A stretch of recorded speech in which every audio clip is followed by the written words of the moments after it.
Right now, more than ever, femininity is celebrated and masculinity is seen as an evil byproduct of years gone by. It is demonized, and there seems to be a concerted effort to push it out of society altogether. The concept of masculinity, something that we men are born into, 50% of the world's population, something that we feel, something that we live every single day, is somehow toxic. That is the message, and that is terrible. That is an awful message to send. But you know what's even more dangerous than masculinity itself? Men who dare to question if masculinity is all that bad. And if you do so, you'll be labeled as a misogynist and your name will be dragged on national TV. Or at least that's my personal experience when it comes to the show Insight on SBS in Australia. Over the past couple of years, I've dared to say that it's okay to be a man, and that gives this particular show that I'm talking about the green light to compare me to Andrew Tate, who some of you may like, but the wider population, particularly the ones watching this show, know Andrew Tate as this dude. Bang out the machete, boom in her face, and grip her up by the neck. Shut up, bitch! No, you stay in the house. Great. Wonderful. I'm glad I'm lumped in with him. Let's check out the show in question. I see myself as inferior to my partner because I don't earn as much as she does. What is masculinity to you? Everyone looks at masculinity as toxic masculinity. There's no positive masculinity. What does it mean to be a man today? That is the question that this entire episode was based on. Now, I'll let you know right now that SBS is partially funded by the Australian government. And I'll ask this question really quickly too. Is it a waste of taxpayers' money? Fucking oath. Fucking oath. The idea of this show is actually quite good. I mean, they have debates, and I think debating each other and having, respectful conversation is really, really important. Unfortunately, the man who they first start the show off with on the side of being masculine and someone who talks about how great it is to be masculine and how they want to be more masculine is this dude who LARPs, live action role play, and hits his mates with a foam sword. Not to mention he drives a Suzuki Swift. Perhaps not quite the definition of the masculine man we all aspire to be. There are plenty of guests on the show, and there are some good ones, but this dude had the worst introduction of all time. Josh, you were raised by a strong feminist mother. Good grief, that's a terrible start. This is Josh Rose, a professor in Australia who studies masculinities, extremism, populism, far-right male supremacism, incels, men's right activism, amongst others. Isn't it funny how men's rights activists gets lumped in with all of those things, like extremism and far-rightism and supremacism? That's bad because some men just want, equal rights, like in the children's courts. They just think that, they should have, equal opportunity to hang out with their kids. And not every mother is a saint. Not every father is a sinner. But anyway, they're far right. Good on them. But hopefully this dude is intelligent enough to not be biased. I imagine he will be. And he won't let any left-wing political dogma that SBS really thoroughly enjoys get in the way of a proper conversation here and an ability to critically think. But only time will tell. I'm not denying toxic masculinity exists, but I don't think that it's the only form of masculinity. I think that's the biggest problem, is that everyone looks at masculinity as toxic masculinity, and there's no real alternate term. I absolutely agree. Masculinity is nothing short of demonized by the most spiteful, hateful, angry fucks on earth. It's so easy to do so as well. Brandishing an entire gender as evil, it's lazy, and it's incredibly weak. Not to mention, it's a feeble way to live your life. Always falling back on the idea that it's everybody else's fault, not yours, for the things that are going wrong in your life. You never have to develop any further thought about topics. You just get told what to think. It's lazy, it's dangerous, and it's incredibly common. The reality about masculinity is this. Yes, there are assholes who are men who seem to be masculine. That is obviously true. Some men do shit things. Some men get drunk and fight. Some men hit their wives or their partners, right? But they don't do that because they're men or because they're masculine men. They do that because they're shit humans. The conversation then turned to online influence, particularly a negative influence on young men. And of course, this started with Andrew Tate. Bang out the machete, boom in her face, and grip her up by the neck. Shut up, bitch!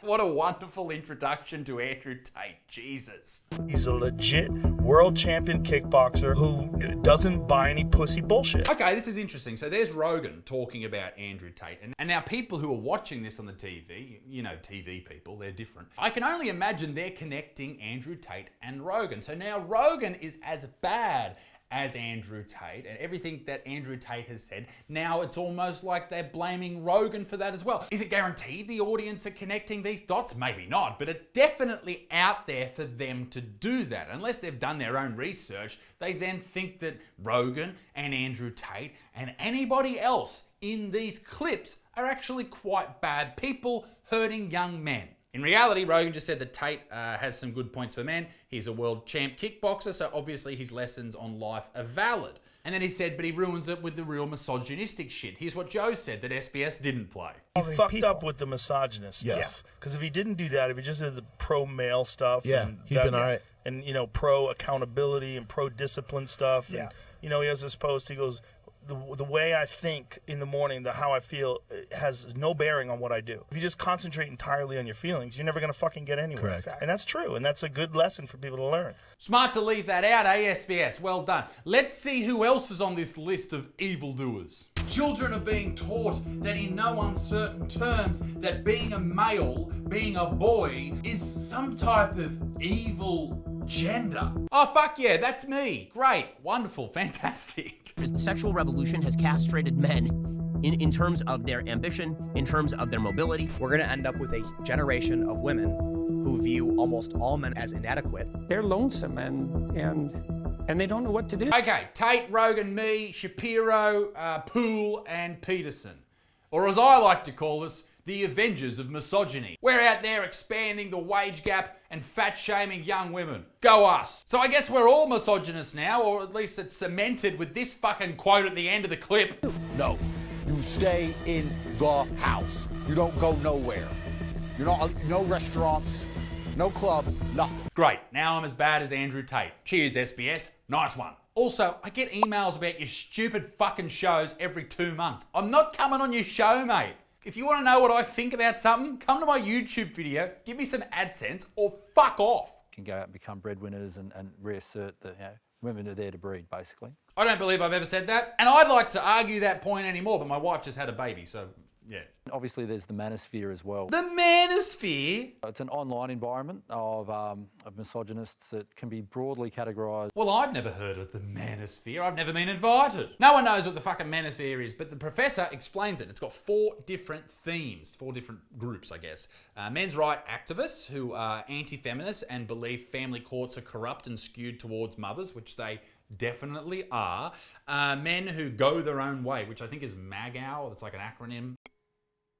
I'm not really sure what that means, but they don't want anything to do with women, which is weird. Pickup artists, apparently they're bad too. And incels who hate women and punish them by not having sex with them, because that's logical. Now, I'm sure the professor isn't talking about me. Professor, if you are, let me know, because that's fucked. But why would SBS have this piece straight after they show all these bad people with Andrew Tate? Like, some people are getting the message that I'm Andrew Tate's fucking disciple. And I agree that it's bad that a lot of young men grab onto shit ideas and shit ideals, but so do young women.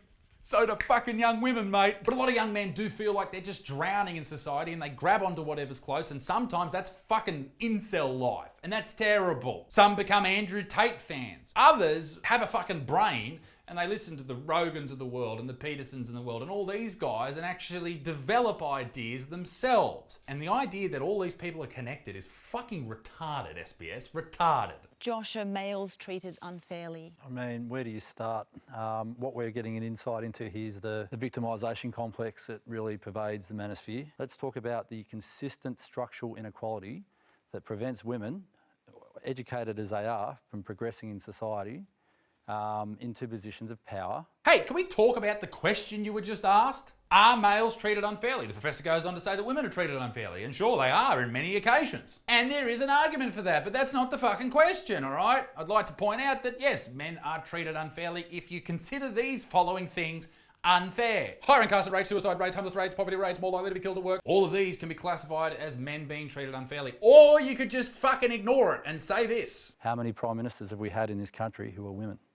How many senior female leaders and role models in this country can you name in positions of great power who are women? Sure, not that many, but at least they aren't dead. I'll be honest, when I saw this episode come out, I thought, oh fuck yeah, that's going to be some good content. Yeah, they're going to be a fiery debate, like one of those Vice debates or whatever. But it was really quite respectful, and you have to listen to everyone's arguments, and you think about them and see if they align with the way that you think about something, and maybe they brought up something you hadn't thought about, and that's how you sort of come up with opinions, right? Or you could just fucking blindly just follow any doctrine you want to. Who gives a fuck, right? I think more debates like this are needed. When groups of different opinions come together, all right? When you think critically in a group, you discuss things, you argue things, that's progressive.